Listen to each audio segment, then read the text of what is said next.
Selamat pagi teman-teman, Shalom. Hari ini renungannya berjudul Belajar Tunduk kepada Otoritas Allah ya.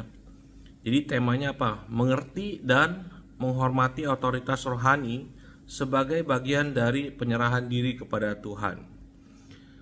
Ayat kuncinya dari Roma 13 ayat 1 ya. Setiap orang harus takluk kepada pemerintah yang di atasnya. Sebab tidak ada pemerintah yang tidak berasal dari Allah, dan pemerintah-pemerintah yang ada ditetapkan oleh Allah. Dan juga dari 1 Samuel 15 ayat 23 ya. Sebab pemberontakan sama seperti dosa bertenung, dan kedegilan sama seperti menyembah berhala.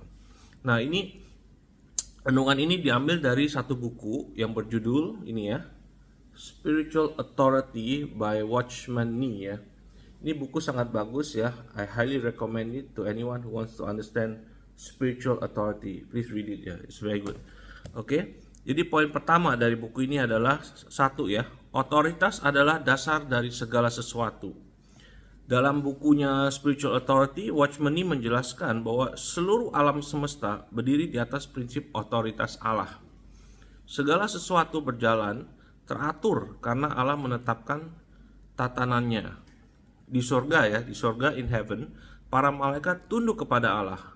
Di bumi, manusia dipanggil untuk hidup dalam tatanan yang sama, tunduk di bawah pemerintahan Allah. Pemberontakan pertama di alam semesta dimulai bukan dengan dosa moral seperti berbohong atau mencuri, tetapi dengan pemberontakan terhadap otoritas Allah. Itu ketika Lucifer berkata dalam hatinya, "Aku hendak menyamai yang maha tinggi." Itu di Yesaya 14 ayat 13 sampai 14 ya. Dari situlah semua kekacauan dimulai. Itu sebabnya menurut Watchman Nee, inti dari dosa bukan sekedar perbuatan jahat, tetapi penolakan terhadap otoritas Allah ya. Poin kedua, mengenal Allah melalui ketaatan. Kita tidak bisa mengenal Allah hanya melalui pengetahuan, pelayanan, atau pengalaman rohani ya. Kita mengenal Dia melalui ketaatan, obedience. Yesus sendiri memberi teladan yang sempurna di Ibrani 5 ayat 8 ya. Sekalipun Ia anak, Ia telah belajar menjadi taat dari apa yang telah dideritanya. Nah, Tuhan Yesus yang memiliki segala otoritas justru hidup dalam penundukan yang sempurna kepada Bapa. Ia berkata, "Aku tidak dapat berbuat apa-apa dari diriku sendiri. Aku menghakimi sesuai dengan apa yang aku dengar." Yohanes 5 ayat 30 itu ya. Jadi Watchman Nee menulis bahwa siapapun yang ingin memimpin harus terlebih dahulu belajar tunduk. Otoritas sejati hanya dapat dipercayakan kepada orang yang sudah dibentuk oleh ketaatan. Poin ketiga, pemberontakan, akar dari segala dosa. Seringkali kita menganggap dosa hanyalah soal moralitas ya. Tetapi Watchman Nee menekankan bahwa dosa yang paling berbahaya adalah roh pemberontakan. Ketika hati menolak untuk tunduk kepada kehendak Allah atau kepada otoritas yang ditetapkannya. Pemberontakan bukan hanya menentang pemimpin ya, tetapi menentang Allah yang memberi otoritas itu.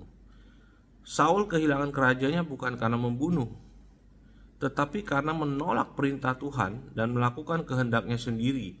Di 1 Samuel 15 ayat 22-23. Watchman Nee menulis, Allah tidak menilai seberapa besar pekerjaan kita, tetapi seberapa taat kita kepada otoritasnya. Poin keempat, belajar tunduk kepada otoritas yang Allah tetapkan.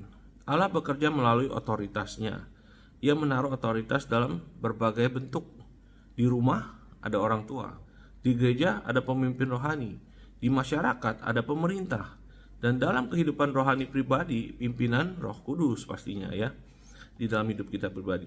Ketika kita belajar tunduk kepada otoritas yang benar ya, kita sedang belajar tunduk kepada Allah sendiri.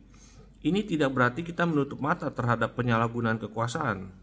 Watchman Nee juga menegaskan bahwa otoritas yang sejati selalu sejalan dengan firman Tuhan. Namun sikap hati kita harus tetap lembut, tidak memberontak, dan selalu mencari jalan ketaatan yang berkenan kepada Allah.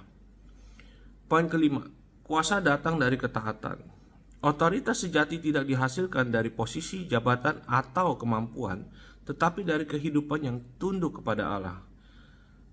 di Matius 28 ayat 18, Yesus berkata, "Aku telah menerima segala kuasa di sorga dan di bumi, dan kuasa itu diberikan kepadanya setelah ia merendahkan diri dan taat sampai mati di kayu salib."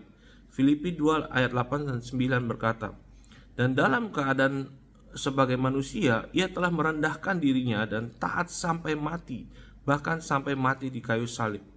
Itulah sebabnya Allah sangat meninggikan dia." Ketaatan mendatangkan kuasa. Seseorang yang hidup di bawah otoritas Allah akan berjalan dengan otoritas rohani yang sejati.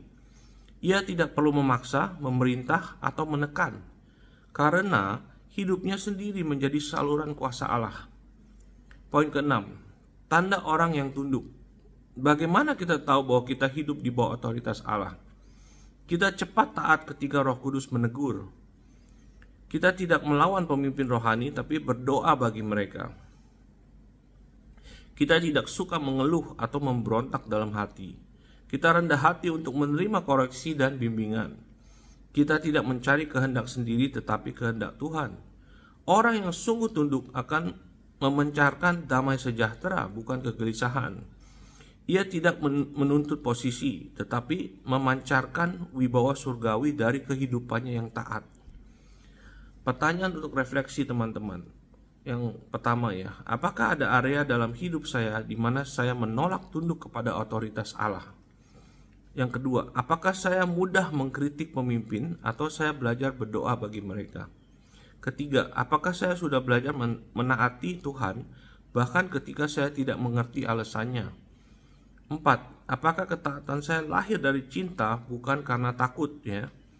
Oke, jadi itu harus dipikirkan ya. Oke, mari kita berdoa ya. Tuhan Yesus, terima kasih karena Engkau telah menunjukkan teladan ketaatan yang sempurna kepada Bapa. Ampunilah kami bila kami sering melawan kehendak-Mu atau bersikap memberontak terhadap otoritas yang Engkau tetapkan. Lembutkan hati kami agar kami mau belajar tunduk, bukan karena takut tetapi karena kasih. Bentuklah kami menjadi pribadi yang rendah hati dan dapat Engkau percaya dengan otoritas rohani. Biarlah hidup kami mencerminkan ketundukan kepadamu dan menjadi saluran kuasa serta damai-Mu bagi orang lain. Dalam nama Tuhan Yesus kami berdoa. Amin. Pemikiran terakhir ya, Watchman Nee menulis, Allah tidak dapat bekerja melalui orang yang tidak mau tunduk. Ia hanya mempercayakan otoritas kepada orang atau mereka yang patah dan tunduk di bawah tangannya. Otoritas bukanlah hak untuk memerintah, tetapi hak untuk melayani di bawah pemerintahan Allah. Dan semakin kita tunduk kepada Allah, semakin nyata kuasa dan hadiratnya mengalir melalui hidup kita. Hiduplah hari ini dengan kerendahan hati dan ketaatan yang penuh sukacita, karena di sanalah letak kemuliaan sejati dari seorang hamba Kristus. Amin teman-teman. Okay, that's all for today. God bless you. Have a great Wednesday and see you again tomorrow. Bye-bye.